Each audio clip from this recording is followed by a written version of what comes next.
दोस्तों, आज की जो मैं सच्ची घटना आपको सुनाने जा रहा हूँ, ये सच्ची घटना है बिहार प्रदेश के ज़िला मुजफ्फरपुर की।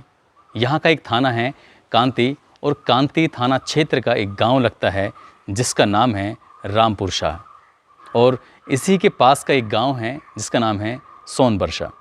इन दोनों गांव को मिलाकर ही ये सच्ची कहानी पूरी होती है। दरअसल करीब 1 साल पहले सौरभ राज को पास के गांव सोनवर्षा की रहने वाली एक लड़की से प्यार हो जाता है। इसके बाद वो दोनों चुपके चुपके चोरी चोरी मिल लिया करते थे।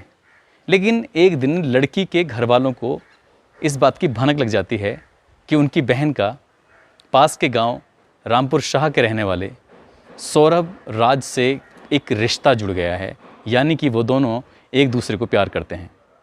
बस वो मौके की तलाश में थे और उन्होंने उस सौरभ राज को बहुत पीटा। बात घर तक पहुंचाई और घर पहुंचने के बाद जो उसका पापा हैं मनीष कुमार, उन्होंने किसी तरह से अपने बेटे की जान बचाई और कहा कि ये सोनबरसा में कभी नहीं आएगा। इसके बाद उन्होंने अपने बेटे को उड़ीसा नौकरी करने के लिए भेज दिया।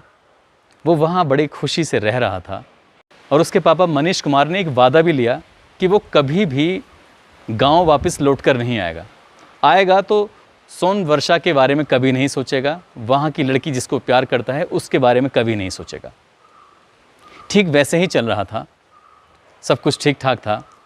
जो कमाता था वो अपने घर वालों को भाई अकाउंट में भेज दिया करता था, घर वालों से बातचीत होती थी, सब कुछ ठीक चल रहा था।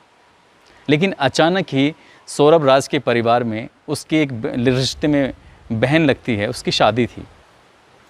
तो उस शादी में शामिल होने के लिए सौरभ उड़ीसा से अपने गांव वापस आ जाता है और ये तारीख है 1 जुलाई की।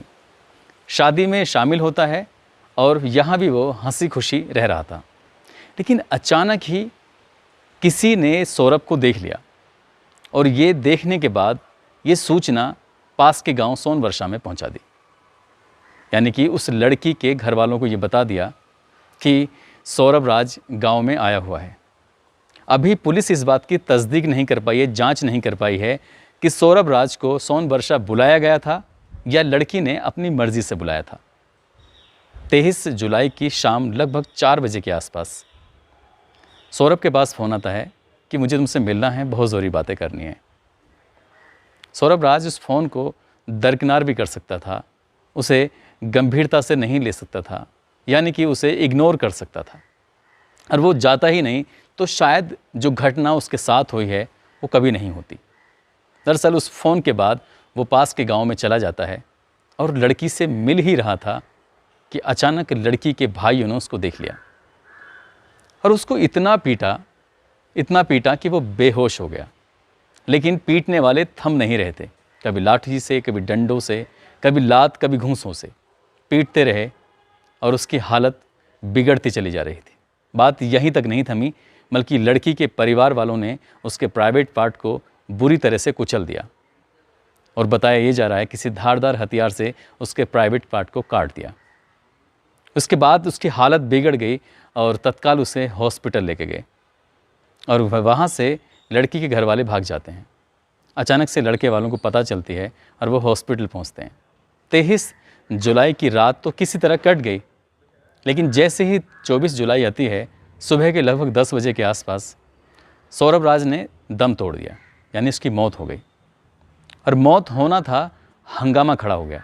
ये खबर उसके गांव रामपुर शाह में जब पहुंचती है तो सैकड़ों लोगों का जमावड़ा हॉस्पिटल पर लग जाता है और उसके बाद यहीं से लोग एकजुट होकर भारी संख्या में सोनवर्षा पहुंचते हैं। लेकिन सोनवर्षा में उस घर पर कोई नहीं था, ताला लगा हुआ है। लेकिन लड़के के घर वालों ने उस लड़की के घर के ठीक सामने चिता बनाई और उस चिता बनाकर सौरभ की चिता को आग लगा दिया। जब सैकड़ों लोग उस गांव में मौजूद थे, कहीं बवाल ना हो जाए, तो पुलिस ने उस गांव को छावनी बना दिया ताकि सुरक्षा व्यवस्था बनी रहे।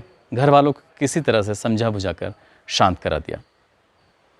अब सौरभ इस दुनिया में नहीं है और वो हमेशा हमेशा के लिए अपने परिवार से जुदा हो गया है। माँ, पापा और परिवार के बाकी सदस्यों का रो रो कर बुरा हाल है। परिवार के लोग कहते हैं कि काश सौरभ ने ये फैसला लिया ही नहीं होता, काश वो लड़की के परिवार वालों से या उनके घर नहीं जाता तो शायद ये वारदात होती ही नहीं। और इसीलिए इस वारदात की कहीं ना कहीं मनीष कुमार को भनक लग गई थी, इसलिए उन्होंने अपने बेटे को उड़ीसा नौकरी करने के लिए भेज दिया था। दोस्तों, वाकई हम अपनी ज़िंदगी में कई बार ऐसे फ़ैसले ले लेते हैं जो फ़ैसले हमारी ज़िंदगी पर बनाते हैं। आज की घटना में भी ऐसा ही हुआ है। लेकिन इस कहानी को सुनाने का उद्देश्य किसी को परेशान करना नहीं, किसी का दिल दुखाना नहीं है, बल्कि आपको सचेत करना है, आपको जागरूक करना है। आप जहाँ भी रहें, जिस हाल में भी रहें, सुरक्षित रहें, अपना ख्याल रखें। जय हिंद, जय भारत।